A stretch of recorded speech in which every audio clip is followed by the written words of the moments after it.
हदीस पाक सुनेंगे आपकी तबीयत बड़ी ठंडी होगी। मेरे नबी पाक सल्लल्लाहु ताला अलैहि वसल्लम ने इरशाद फरमाते हैं कि जो बंदा सवाल से बचना चाहेगा, इरादा करेगा अल्लाह मैंने किसी से नहीं मांगना, फरमाया जो सवाल से बचना चाहेगा रब उसे सवाल से बचा लेगा। और जो लोगों से बेनियाज होना चाहेगा, कहेगा या अल्लाह मुझे दुनियादारों का मोहताज ना बनाओ, अपनी बारगाह से अता फरमा। जो लोगों से बेनियाज होना चाहेगा अल्लाह लोगों से बेनियाज कर देगा। अब फरमाया जो सब्र का इरादा करेगा अल्लाह उसे सब्र की तौफीक भी अता फरमा देगा। इरादा तो करे, प्रोग्राम तो बनाए, तौफीक तो अल्लाह देगा। जो सब्र का इरादा करेगा अल्लाह सब्र की तौफीक भी अता कर देगा।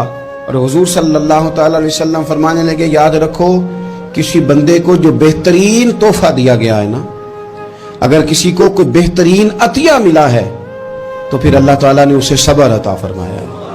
ये बेहतरीन तोहफा है, इससे जिंदगी सवर जाती है, इससे इंसान बावकार और मुतमईन हो जाता है, इससे उसके शब रोज आसानी से बीतते, वो दुनिया की पगडंडियों से आसानी से गुजर के अल्लाह की बारगाह है आली मर्तबत में सरखुरू होकर हाजिर हो जाता है।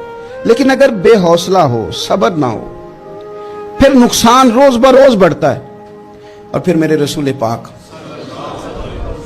सल्लल्लाहु ताला अलैहि वसल्लम इरशाद फरमाते हैं कि असल बात यह है कि अल्लाह ताला ना किसी बंदे का दर्जा बुलंद करने का इरादा फरमाता है, लेकिन उसके अमाल इस तरह के नहीं होते कि उसका दर्जा बुलंद किया जाए। अब रब क्या करता है, अल्लाह ताला उसको माल की, जान की, औलाद की किसी मुश्किल में डाल देता है। उस मुसीबत पर वो बंदा सब्र करता है तो अल्लाह ताला उसका दर्जा बुलंद फरमा देता है। अमाल इस काबिल नहीं थे कि दर्जात बुलंद हो, वो आमाल की बुनियाद पर नहीं कर सकता था तो अल्लाह ने किसी मुश्किल में डाल के ना अपने फजल से दर्जा बुलंद कर दिया। अब जो राह तरीकत का मुसाफिर था, जो सलूक की मनाजिल तय कर रहा था, जो अल्लाह रसूल के करीब जाने चाह रहा था, उसके लिए कितनी आसानी हो गई कि मुजाहिदा तो ज्यादा ना कर सका, कसरत से नफली सौमो सलाद का बंदोबस्त तो ना कर सका, थोड़ा सा सब्र किया, रब ने अपना और अपने महबूब का कुर्ब अता फरमा दिया। तो ये तो आप सब्र करने के लिए जब निकले हैं तो आपने तो रब रसूल को पा लिया। ये सब्र तो वो वाला सफर है जिसकी जो मंजिल है वो अल्लाह रसूल का कुर्ब है। तो हम लोग थोड़ी थोड़ी बातों में हौसला हार जाते हैं, सब्र छोड़ जाते हैं, परेशानी बढ़ जाती है।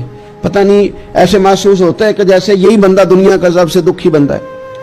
तो एक तो ये कि जाती हैसियत से सब्र करे, एक ये कि फिर दुश्मन का जब मुकाबला हो, आमन नुस्बिरु व साबिरु, आपका जब मुकाबला सामने किसी के साथ हो तो फिर तीर, तलवारें, असलहा, बंदूकें ये नहीं ज्यादा लड़ती, मैदानों में हौसले लड़ते हैं, मैदानों में सब्र लड़ता है, मैदानों के अंदर तवानाइयां लड़ती हैं। मैदान करबला के अंदर कोई मुकाबला नहीं था तीर का तीर के साथ, तलवार का तलवार के साथ कोई मुकाबला नहीं था। मैदान करबला के अंदर जुल्म का सब्र से मुकाबला था।